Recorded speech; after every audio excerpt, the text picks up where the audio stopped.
The Japanese word Nintendo is said to loosely translate to "leave the luck to heaven" in English, but that's exactly what the company didn't do with their line of outstanding home consoles. Nintendo made their own luck and became one of the greatest video game companies in the world, but it wasn't always smooth sailing for them. From Nintendo's humble beginnings in Japan to their worldwide success, if you want to know how they got to the top of the gaming mountain, the story starts all the way back in the year 1977.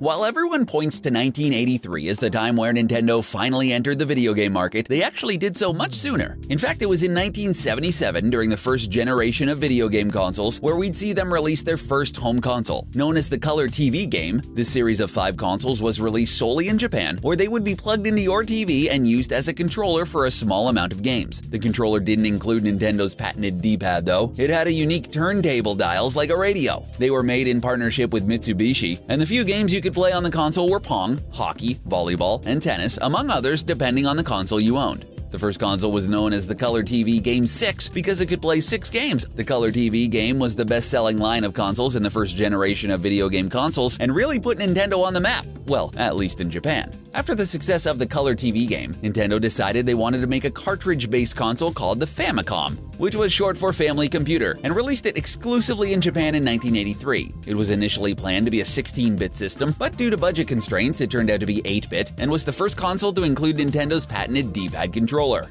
And believe it or not, the launch of the Famicom was real bad. It came with 3 games, Donkey Kong, Donkey Kong Jr., and Popeye, and had a really bad chipset which forced plenty of the consoles to get recalled. Once it was reissued with a new motherboard, sales of the Famicom absolutely soared, which led to Nintendo making plans to expand to markets outside of Japan. The thing is, in North America, around the time of the success of the Famicom in Japan, we were dealing with the video game crash of 1983, which uncoincidentally ended the same year the Nintendo Entertainment System was released in 1985. Seeing how saturated the video game market was in North America due to so many options and a growing interest in personal computers at the time, Nintendo took a huge risk by expanding into a market where their competitors were all going bankrupt, but as you know, it all worked out in the end.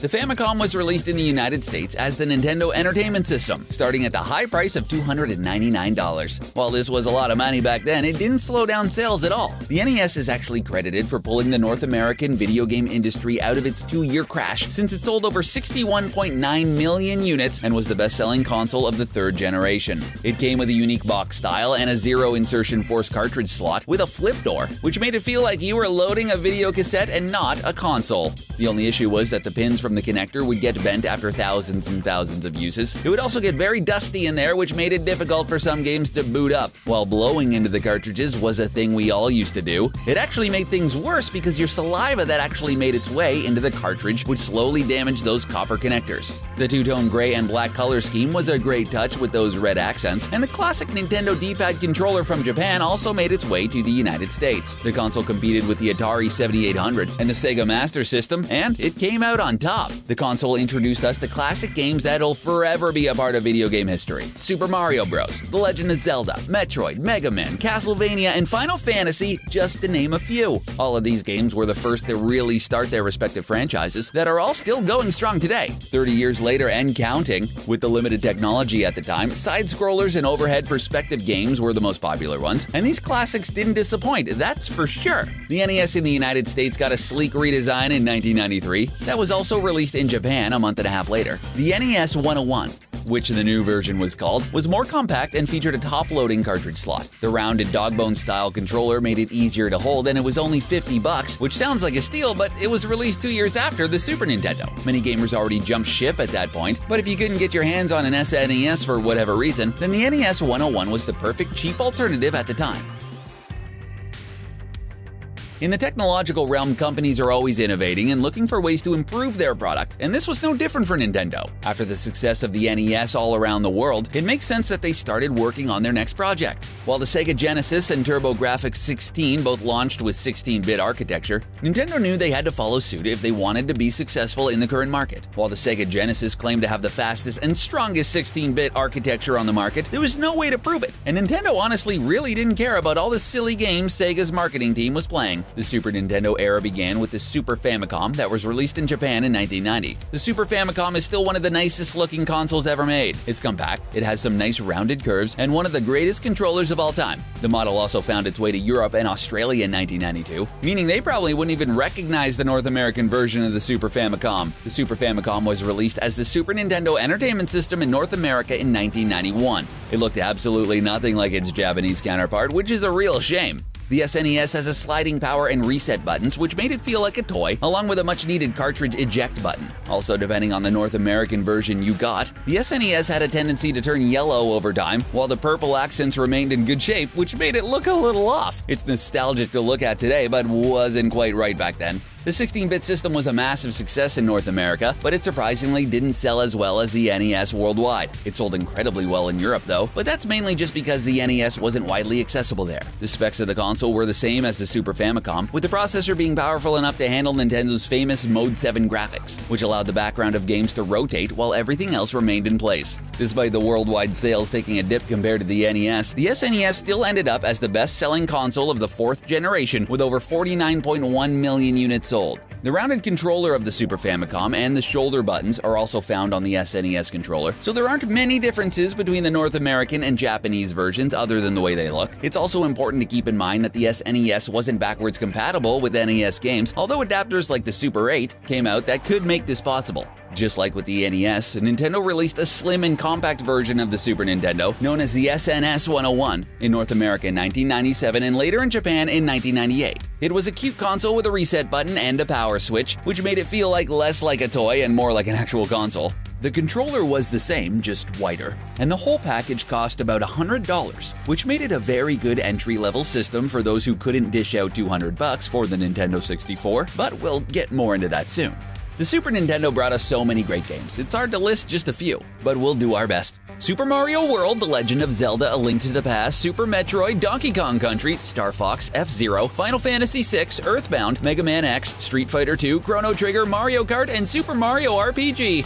The SNES blew the TurboGrafx 16 out of the water and began a rivalry with Sega that would be really one-sided and last only 3 generations. Only a rare few can compete with Nintendo in the video game market, and when Sony entered the fray by releasing the original 32-bit PlayStation console in Japan in 1994 and worldwide in 1995, Nintendo knew it had to improve on the SNES or they risked losing their market dominance over their competitors. Nintendo was also dealing with third-party developers growing frustrated over their strict licensing policies, so their next console was going to need to be great. Technology was getting even more advanced than ever before in the mid-90s. Nintendo's Mode 7 graphics just simulated 3D, but they started working on actual 3D polygon graphics that would later become the staple of the 5th generation of video game consoles.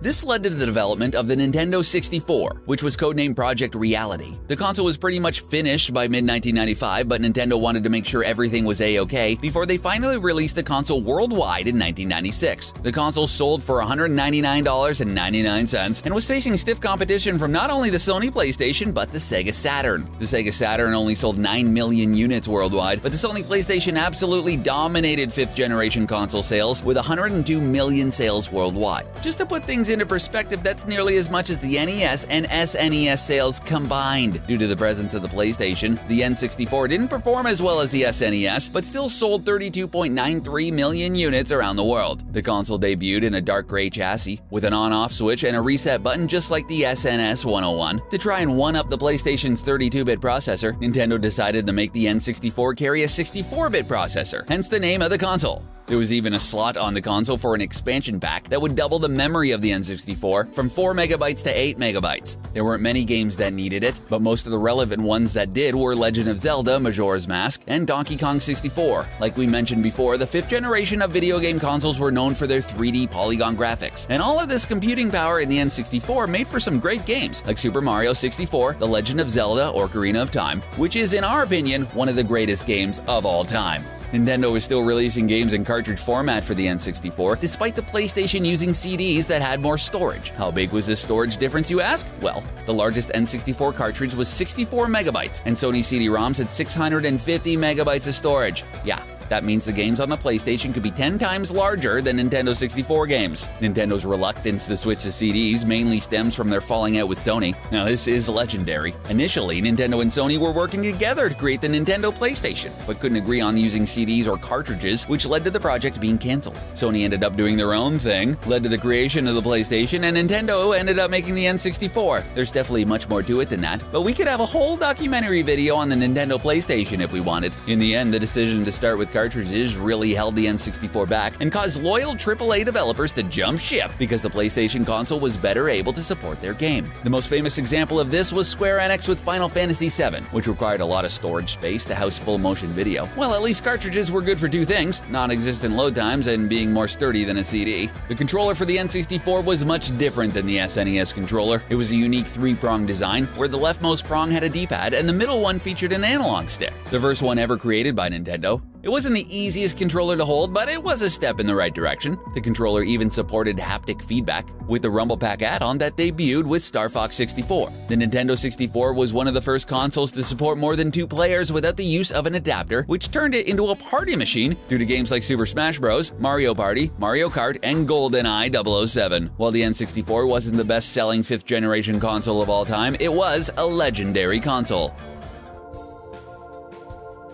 Nintendo knew that they'd have to drop the use of cartridges for their sixth-generation console. It was holding them back, and if they really wanted to re-establish themselves as the top dog in the video game industry, they knew something had to change. In 1998, Sega would release the Dreamcast, followed by the Sony PlayStation 2 in 2000, and in 2001, it was Microsoft's first foray into the video game market with the Xbox. Nintendo released the Nintendo GameCube just 3 days after the Xbox in North America, and you could say Microsoft stole Nintendo's thunder because the Xbox ended up outselling the GameCube by 1 million units. The 22 million units the GameCube sold weren't too shabby though, even if it was less than the Nintendo 64 that came before it and dwarfed by the PS2's 153.6 million units sold. If you can tell, there was stiff competition for Nintendo in the sixth generation of consoles. Although it's called a GameCube, the console wasn't actually a true cube. It was released in black or indigo color, but was later released with a bunch of different colors, including a nice orange. The GameCube came with a handle on the back and honestly looked a lot like a toy, just like the Super Nintendo did. The system was much improved from the Nintendo 64, as it delivered 1.9G flops of power and got rid of the 3D polygon graphics, replacing them with more sharp, cartoonish graphics that have been a part of Nintendo consoles ever since. While the Xbox had an internal hard drive, the GameCube still required memory cards for storage. Another huge step forward for Nintendo was the use of optical discs as opposed to cartridges. Now, these weren't your typical CDs, they were small ones, known as game discs, made in partnership with Panasonic. They could hold up to 1.5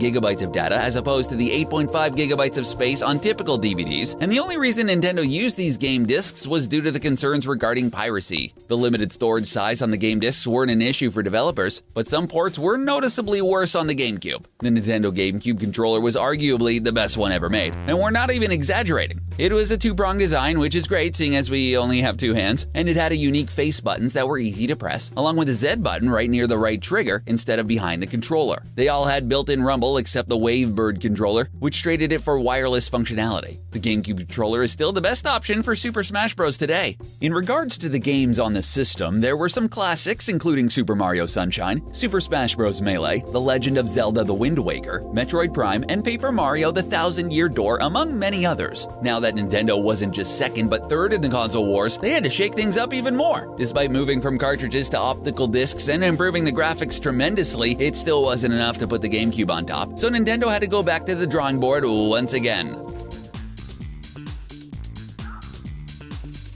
With Sega now out of the picture after the failure of the Dreamcast and the Saturn before it, it became a three-horse race between Nintendo, Sony, and Microsoft. Nintendo was never going to make a console that's competitive with their rivals in terms of pure power, so they decided to focus on motion controls for the next console. After all, Shigeru Miyamoto always said power wasn't everything in terms of consoles. They worked on this new form of player engagement, which led to the Nintendo Wii. The Wii was the final 7th-generation console to be released in 2006, just 8 days after the PS3, and over a year after the release of the Xbox 360. While those consoles were much more powerful than the Wii and had far superior graphical capabilities, the great marketing and incredible motion controls of the Wii made it a worldwide powerhouse. The Wii sold 101.63 million units worldwide, which not only ended Nintendo console decline, but turned it into their best-selling console to date. Using Bluetooth and infrared detection sensors, the Wii Remote, or Wiimote as we like to call it, was able to detect movement in 3 dimensions. The Wiimote came with a D-pad, speaker, and a few face buttons and a trigger, with a nunchuck that could be plugged into the remote to add a control stick and 2 more analog triggers. Wii Sports, which was bundled with the console, couldn't have been a better showcase of the Wii's capabilities, and it's still so much fun to play today. While the Wii finally got regular-sized discs, its main downside was that it wasn't able to play games in HD, like the PS3 or Xbox 360. It was stuck at 480p, but as we've mentioned, that didn't affect its sales. It was also Nintendo's first console to support backwards compatibility, being able to play GameCube games due to having a hidden port at the top for GameCube controllers and memory cards. Another huge innovation with the Wii was the inclusion of online play. It was light years behind the PlayStation Network and Xbox Live, being chock full of issues and tremendous lag, but it did give us the Virtual Console, which allowed us to download emulated games from past Nintendo consoles. Along with the Virtual Console and Wii Sports, you had hit games such as Super Mario Galaxy, Mario Kart Wii, Super Smash Bros. Brawl, Metroid Prime 3 Corruption, The Legend of Zelda Twilight Princess, and Skyward Sword. The Wii truly was an entertainment center. With the Wii, Nintendo appealed to a more casual audience. They pretty much left Sony and Microsoft on an island fighting for the most powerful console, while they were just raking in the dough. It was a great business strategy in the end. In 2012, Nintendo released the Wii Mini, which, as you can see, was quite tiny and had a top-loading optical drive. At only $100, it was essentially a dumbed-down version of the console that could only play games. It couldn't connect to the internet or play GameCube games.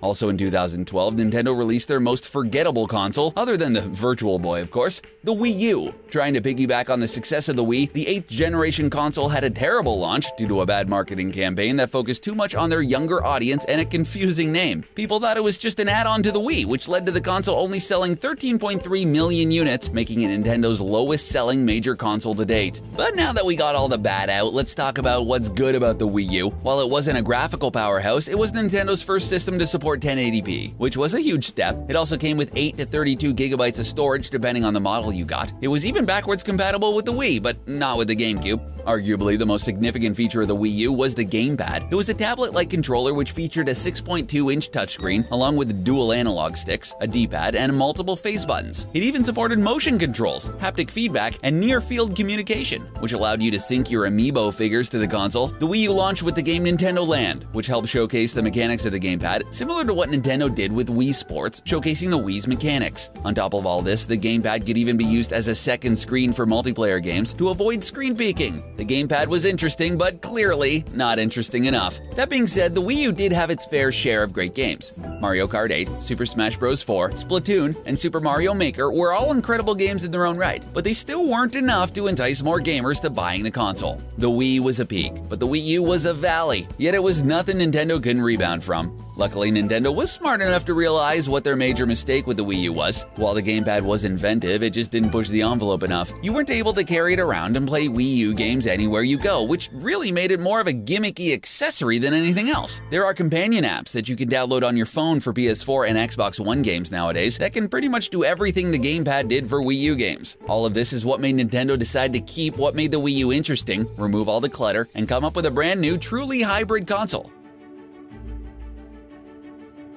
Released in 2017, it's hard to believe the Nintendo Switch has already been with us for over a year. Just like the Wii, the Switch was a big change for Nintendo, and so far, the gamble has paid off. Again, the Switch isn't nearly as powerful as the PlayStation 4 and Xbox One, but it does what Nintendo wants it to do. The system can be played on TVs at home using the dock, and can be removed from the dock and played like a handheld console on the go. The Switch uses a 6.2-inch 720p screen, and while docked, the image can be displayed in 1080p on TVs, but it doesn't have 4K compatibility yet. Maybe once they make the Switch Pro or something, Nintendo will add it on in there. The quality of the screen is so much better than the Wii U's gamepad, especially for extended gaming sessions. Speaking of extended gaming sessions, the lithium-ion battery in the Switch is big enough to offer you at least 3 hours of consistent play. Some games will give you much more than 3 hours though. The Switch comes with 32 gigabytes of internal storage, which isn't great at all, but it also has a micro SD slot that could expand its storage by up to 2 terabytes. Even though those don't exist yet and probably will cost you a small fortune. You could find a pretty cheap 128 or 200GB micro SD XC card out there, and that's what we recommend for the Switch. The console itself isn't the only thing that's hybrid about the Switch, so are the controllers. Sure, you could buy a Pro controller, but the Joy-Cons that come with the controller can be used in a bunch of different ways. You could hold a single one horizontally and attach the wrist strap on it to make it a controller, or you could hold one in each hand freeform, or you could even attach them both to a grip and play it like a regular controller. There's so many different ways to play on the Switch. The Nintendo Switch had a massive success compared to the Wii U, selling over 22 million units and counting, which is already more than its predecessor. With games like The Legend of Zelda Breath of the Wild, Super Mario Odyssey, and Super Smash Bros. Ultimate, the Switch has an incredible library of games that can only get better. Shigeru Miyamoto's ultimate goal is for the Switch to not only be owned by every family, but every single person. While it's a lofty goal, it's one we wouldn't put past Nintendo. And that was the evolution of Nintendo consoles. They've come a long way since the color TV game. What's your favorite Nintendo console? Do you still have a working NES? Let us know in the comment section below, and don't forget to subscribe to The Gamer for more documentary videos like this one. Thanks for watching.